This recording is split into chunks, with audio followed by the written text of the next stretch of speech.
Shalom, shalom, bien-aimés frères et sœurs. La joie du Seigneur est notre force, car il nous délivre tous les jours des combats visibles et invisibles. Nous bénissons son nom une fois de plus encore pour l'œuvre qu'il a bâtie à l'intérieur de chacun. Ce matin, nous partageons la parole de Dieu sur le thème « Combattre le bon combat et vivre en vainqueur ».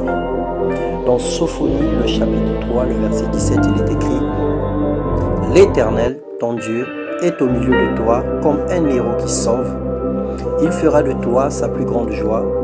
Il gardera le silence dans son amour. Il aura pour toi des transports d'allégresse. » Notre combat bien-aimé n'est pas pour la victoire, car nous l'avons déjà en Jésus-Christ. Quelqu'un dira, si tel est le cas, alors pourquoi se battre? Dans Jude, le chapitre 1, le verset 3, il est écrit: Bien-aimés, comme je désirais vivement vous écrire au sujet de notre salut commun, je me suis senti obligé de le faire afin de vous exhorter à combattre pour la foi qui était transmise aux saints une fois pour toutes. Alors en voici une des raisons pour lesquelles nous devons combattre.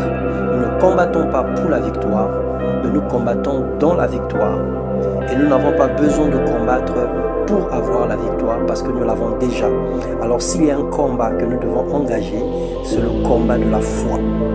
Il est important que chacun suspend pour un instant toute activité, toute distraction pour se tenir devant Dieu et se poser des questions sur sa raison d'existence ici-bas.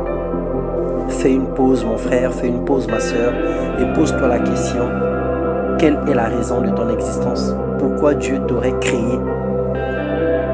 Le culte est d'abord personnel avant d'être collectif. La vie chrétienne est une relation entre Jésus et chacun.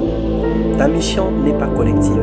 Exerce-toi au combat pour remplir ta part de contrat et respecte l'ordre de mission que Dieu te donne. Parce que lorsque tu es venu sur terre, le Seigneur a sûrement donné un ordre de mission, une ligne de conduite et une fiche suivant laquelle tu dois marcher. Dans 1 Timothée, le chapitre 6, le verset 17, il est écrit: Combat le bon combat de la foi, saisis la vie éternelle à laquelle tu as été appelé et pour laquelle tu as fait une belle confession en présence d'un grand nombre de témoins. Les choses ne seront plus les mêmes. La vie n'aura plus le sens que nous avons connu il y a 2 ou 3 ans. Alors aujourd'hui, nous devons nous adapter aux circonstances actuelles et nous devons combattre le bon combat de la foi. Comme le prophète, comme le sacrificateur, je vais dire comme le prophète Élie, dans 1 Roi 17, le verset 2 à 3, la parole de l'Éternel fit adresser à Élie en ces mots: Pars d'ici, dirige-toi vers l'Orient et cache-toi près du torrent de Kérit, qui est en face du Jourdain. Élie, après une démonstration de puissance, s'est vu être poursuivi. L'Éternel lui a ordonné de se cacher. Donc tu n'es pas l'exception. Ne te bats pas inutilement ou pour ceux qui ne sauvent pas. Bats-toi pour ton salut et pour la foi. Il y a des situations où il ne faut pas lutter. Il y a des situations où il ne faut pas résister. Il y a des situations où il ne faut pas demeurer au même endroit.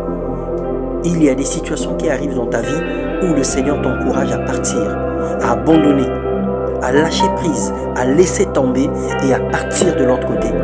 Tu te replies, tu te caches pour un instant et pour ressortir en force.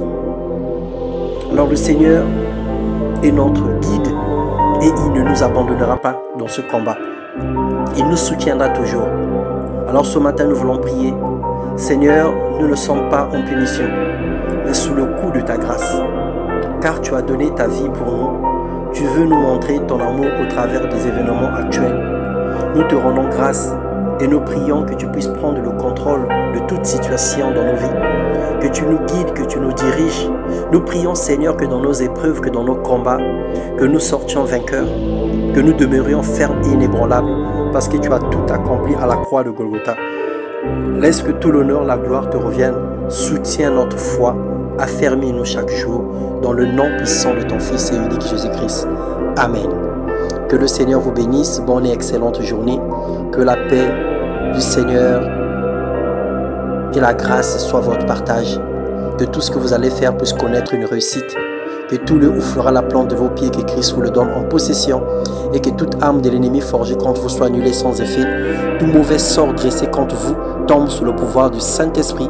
Tout beuvage mortel, tout empoisonnement contre vos vies soit anéanti dans le nom puissant de Jésus-Christ. Recevez la paix, recevez la grâce dans le nom de Jésus. Amen, amen.